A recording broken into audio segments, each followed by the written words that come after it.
anybody have any questions about social TV?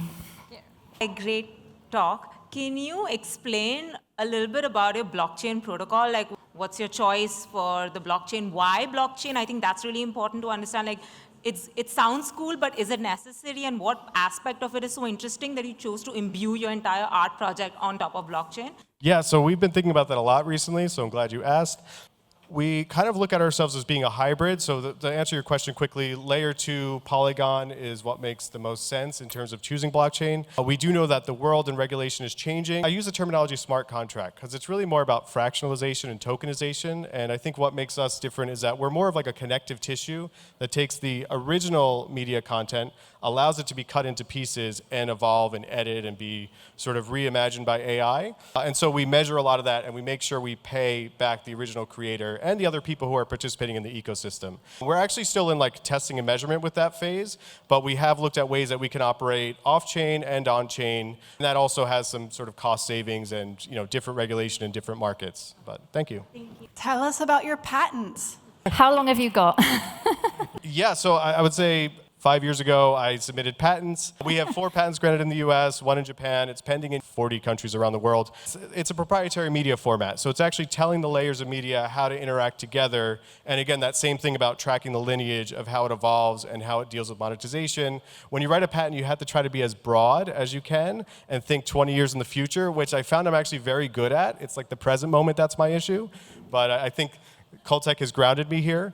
But yeah, so patent 3 is all about AI curation. Years ago, I thought, I'm not going to edit this stuff myself. I need AI to deal with this. So I wrote that AI could bid in a marketplace. It could decide to generate new layers of media. So we could talk about that later. And the 4th patent is more about taking these layers of media that we're showing dynamically on a screen and showcasing them in mixed reality, 3D environments, metaverse eventually. If I have enough money, I could do all of this stuff. So that's why we need to fundraise so I can make all these dreams come true. It'll be really cool, and we'll pay artists, I promise. And why did you call it a social TV instead of a platform to empower creators?